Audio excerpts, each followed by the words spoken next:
I'd like to move to the question of casinos since that's come up today. And I'd like to know from each of you if you support the idea of slots parlors as they have been situated by the state government in Philadelphia now, and if you do not, what you see council's role is as in doing something about that. And let's start with Councilwoman Tasco. Well, I think the whole matter was started off on the wrong foot. It would have been helpful had the community of Philadelphia been asked, do you want a casino? And then from that point, we moved to where, what would it look like, what revenue comes into the city, and how will that revenue be spent. So at the point now, we have done what we could do in city council by putting the referendum on the ballot, which has now been taken off, or try to control it through other means of zoning. But it's a little late. The horse is out of the barn. Do you think there's anything council could do at this point?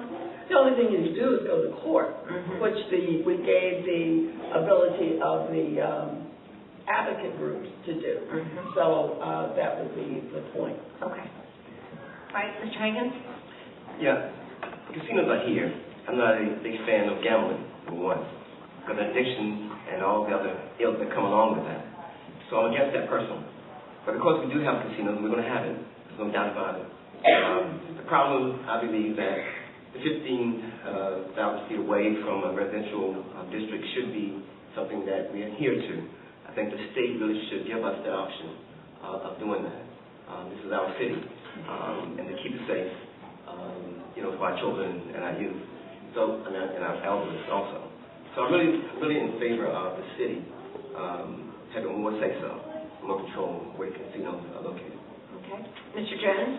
Yeah, the only thing I would kind of add to what my previous colleague said is that, true, the debate here and the way that it was introduced was, in knowing the city of Philadelphia, the city of neighborhoods, and really kind of, not shocked, but I am disappointed in that they really didn't have community input on the front end. That's number one.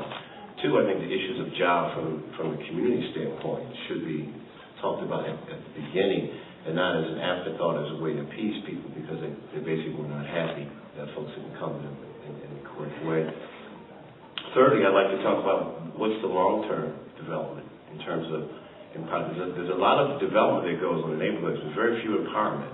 So the two are not synonymous. So if we're talking about what's the long-term stability and growth of the neighborhood, what's the trend of that particular neighborhood, does that particular casino fit for that particular environment, I think those are the discussions that need to be had. And I think that's where city council plays a very good role in having those kinds of discussions. Okay, so you said there's a lot of development but not a lot of empowerment, is that correct? That's correct. I want to follow up on that question with everyone. One of the things that allegedly casinos might bring to Philadelphia is money, of course, for the wage tax relief, but also if there's development around the casino, perhaps more sales tax revenue, perhaps more hotel tax revenue. So there may be a little money. I'm not saying that, there might be. I'd like to know quickly from each of you how you would like to see additional money from slots parlors spent in the city of Philadelphia. And I think because I messed up my order, I'm going to start again with Councilwoman Tasco. Certainly, I'd like to see us in the city of Philadelphia provide more services to our constituents. One of the most important departments I find in the city is the Department of License and Inspection. Today, on my way here, there was a guy who drove a truck up, put all this furniture on the street. I called for an inspector. I don't know if the inspector got there. He hadn't when I came back past that place, but we need to have more staffing to provide the services that people call our office for. So I would put the money into the general fund targeted to the L&I department and next the health department. Thank you for that specificity. Mr. Jones. Well, our schools are hemorrhaging. I think if we have any semblance of long-term focus in terms of empowerment, again, which again is a lot different than development.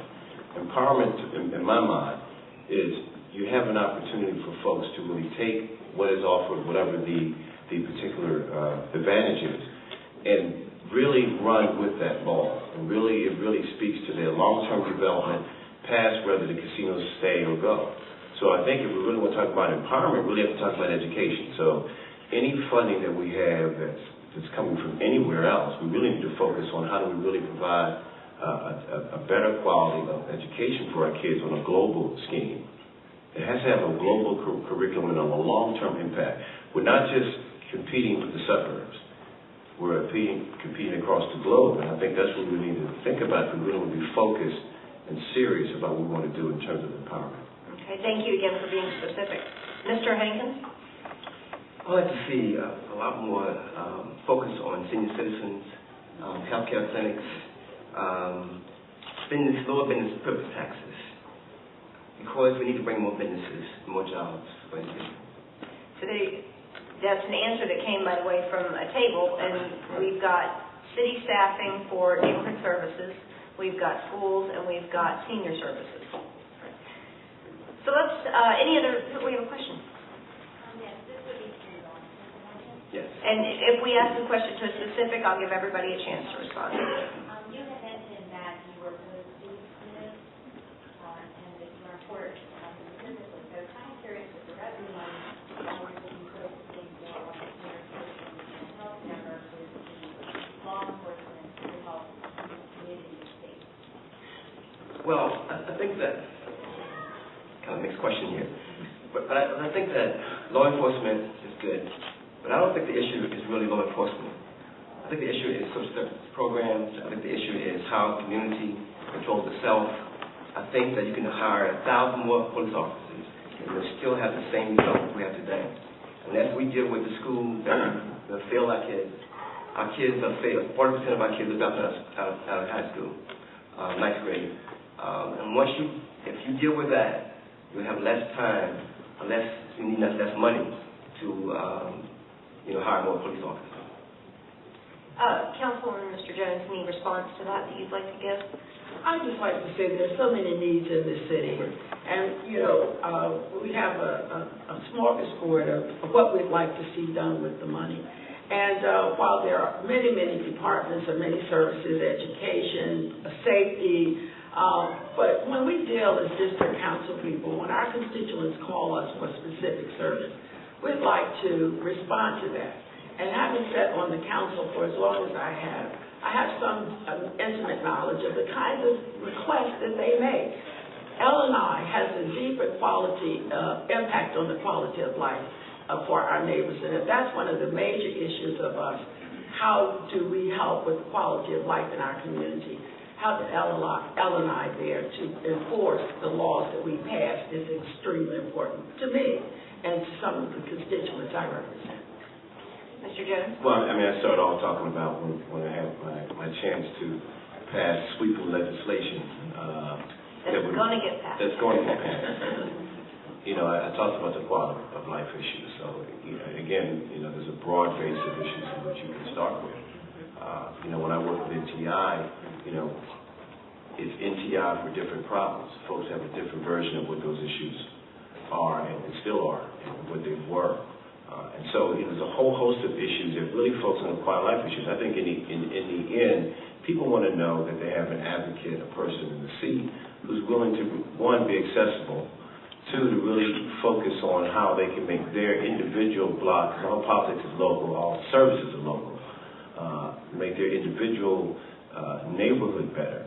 And at the end of the day, if you do that, people will respond accordingly.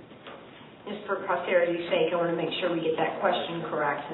The question was, why is it if Mr. Hankins in particular had opposed the casinos, he didn't speak out for more law enforcement protection from the issues they bring? Thank you. All right, let's switch tacks a little bit. I'm surprised that this hasn't come up more strongly, and I think it's reflective of the district that it hasn't, and that economic development was at the forefront.